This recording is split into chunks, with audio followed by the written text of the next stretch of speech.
It was 3 days before the axe fell on everything I'd poured my soul into for the past 5 years when that envelope showed up in my faculty mailbox like a ghost from some forgotten dead. Plain white. No stamp. Just my name scrawled in that meticulous, old-school cursive that screamed secrets buried deep. Inside, a cashier's check for exactly $100,000. Made out to the music program at Evergreen Elementary in suburban Seattle, Washington. No signature. No explanation.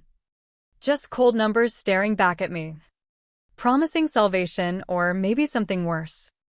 I held it under the fluorescent lights of the empty office, my pulse hammering like a bad rhythm section, wondering if this was mercy or a trap. Little did I know, tracing it would drag me into a web of silence, grief, calculated betrayal, and a revenge that had simmered for years, exacting a price no one saw coming. The email had hit my inbox like a sucker punch 2 months earlier, on a rainy Tuesday afternoon in February. Subject: budget reallocation, immediate action required. I was in my cluttered music room, wiping down xylophones after a rowdy second-grade class had mangled America the Beautiful with more enthusiasm than accuracy. The air still smelled of plastic recorders and kid sweat, a chaotic symphony that had become my lifeline since I'd taken this job. Teaching music wasn't just a paycheck, it was my armor against the world, a way to mold raw emotion into something harmonious. But opening that email shattered the illusion. Sarah Jenkins, it read. From Principal Elaine Harper. We need to meet first thing tomorrow. The district's facing severe cuts. Arts programs are on the table. My stomach dropped. I'd heard the rumors at staff meetings, state funding slashed, enrollment dipping, costs skyrocketing. But I'd built this from scratch, grants I'd clawed for, instruments I'd begged from donors, kids who'd gone from tone-deaf to confident performers. We weren't fluff. We were the glue holding these fractured families together in a city where tech booms left blue-collar folks scraping by. That night, sleep evaded me like a missed note in a solo. I paced my tiny apartment, replaying every budget hearing I'd attended, where parents pleaded for mercy while board members nodded sympathetically before voting no. Music fostered empathy, boosted test scores, kept at-risk kids off the streets, studies proved it. But in America, when belts tightened, creativity was the first casualty. Core subjects ruled. We were the expendable dreamers. By morning, I'd armored up with data printouts and testimonials, ready to fight. Principal Harper's office smelled of stale coffee and regret as she gestured me in. Sarah, sit down. It's bad. Her eyes avoided mine. A telltale sign. The board's decision is final. We're axing the music program end of term. Shortfalls $750,000. We can't touch math or reading teachers. The number hit like ice water. My program's annual cost? $100,000. Salary. Supplies. The works. It was pocket change to some Seattle tech mogul. But to a public school, it was a death sentence. 8 weeks, I said flatly. That's all I get to wrap this up? She nodded, her voice cracking. I pushed back. Sarah. But politics. You know how it is. I left numb. The hallways mocking me with faded posters of past concerts. Echoes of laughter from kids who'd found their voice here. Teaching that day was torture. My first class, 4th graders, bounced in with wide eyes, oblivious. Miss Jenkins, can we do the drum circle today? One asked. I forced a smile, guiding them through rhythms that built tension and release, mirroring the storm inside me. But as they pounded away, I made my vow I wouldn't let this die quietly. If the system betrayed us, I'd rally the community. That afternoon, I launched a GoFundMe, spilling my guts in the description stories of Miguel, the immigrant kid who'd overcome bullying through choir, Data on how music cut dropout rates. Please from parents juggling 2 jobs. Goal: $100,000. Then the grind began. Bake sales and pouring rain. Car washes that left me soaked. Emails to every local business from coffee shops to Amazon execs. Weekends at farmers markets with collection jars. Grant apps to foundations until my fingers cramped. Seattle's middle class sympathized $10 here, $50 there, but inflation bit hard. And donations trickled to $9,200 after 3 weeks. Exhaustion clawed at me. Doubts whispering that I was fighting a losing war. Worse, there was Victor Langston, the thorn in my side. He lived in the Grand Old Craftsman across from Evergreen, a retired accountant in his late 70s, with a glare that could curdle milk.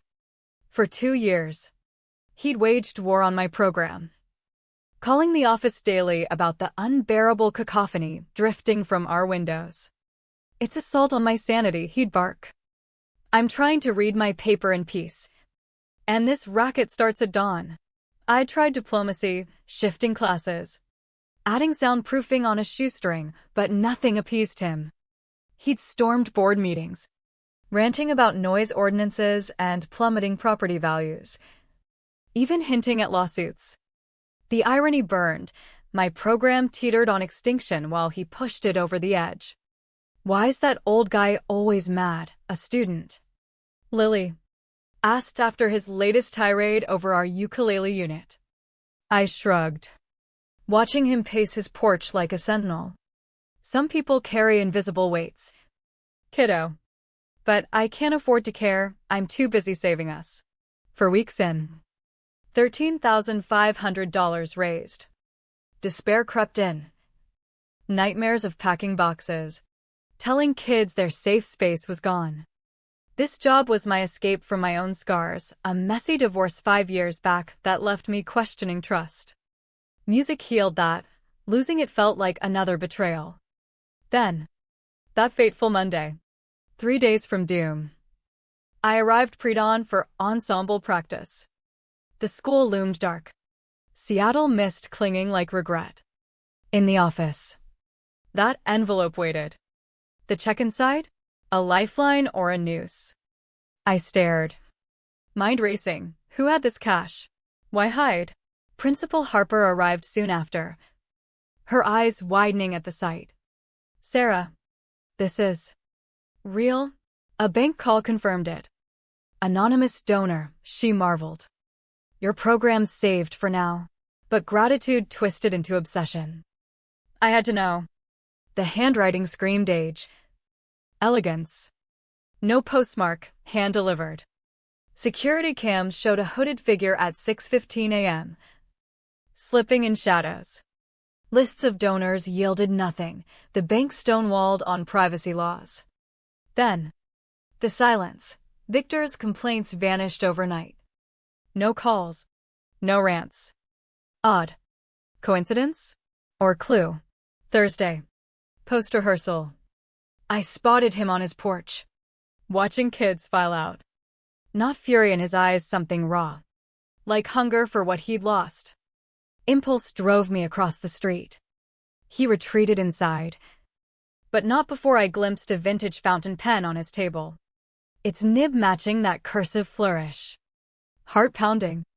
I knocked. Mr. Langston. Open up, it's about the envelope. Silence.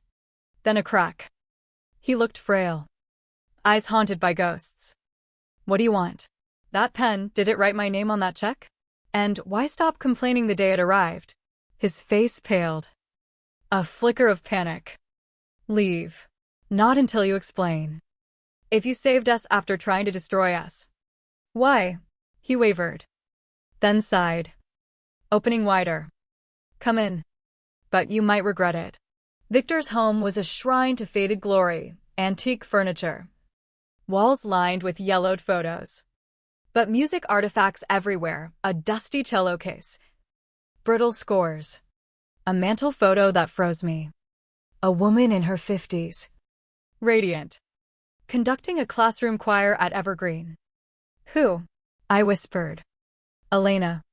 My wife, he murmured, lifting the frame tenderly. She taught here for 30 years. Built that program you inherited. Pieces slotted, Elena Langston.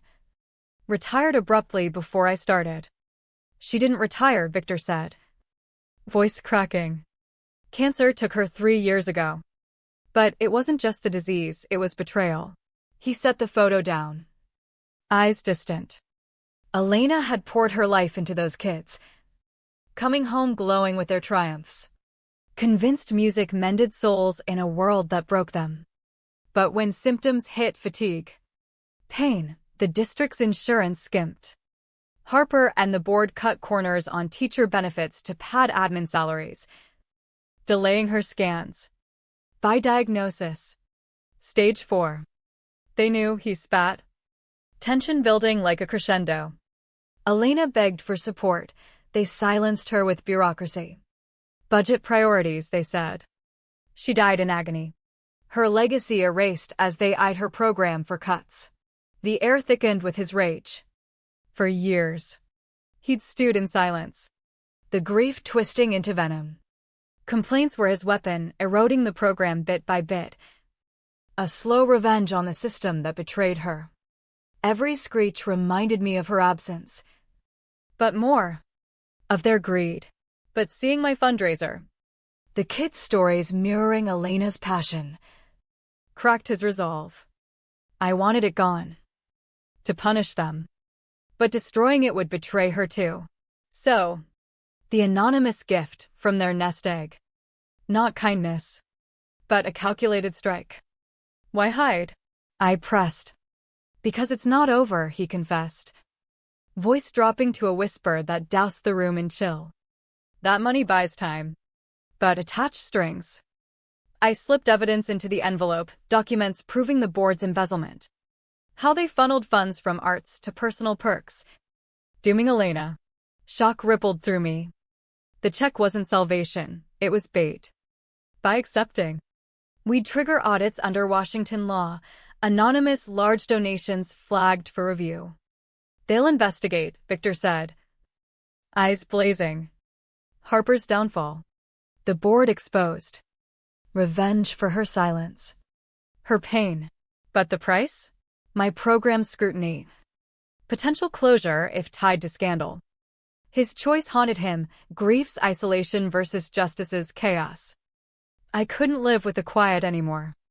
Betrayal festers. Tears streaked his face. The bungalow's outside indifferent. I left shaken. The envelope's weight now poison. Weeks later, the storm broke. Auditors descended. Unearthing fraud, Harper's kickbacks, board's slush funds. Resignations followed. Lawsuits loomed. My program survived. Funded anew. But scarred parents wary. Kids sensing the undercurrent. Victor? He vanished into seclusion. His revenge complete but hollow. The silence he'd shattered now echoing his loneliness. I dedicated our spring concert to Elena. Her plaque gleaming in the room. But every note carried the cost, betrayal's ripple. Grief's blade. The irreversible toll of choosing vengeance over peace. In America's cutthroat underbelly, where systems fail the vulnerable. Revenge whispers promises but delivers isolation. Victor had honored Elena by dismantling her betrayers. But at what price? His eyes. That last glimpse told it all. Victory tasted like ashes. The heart's wounds deeper than before.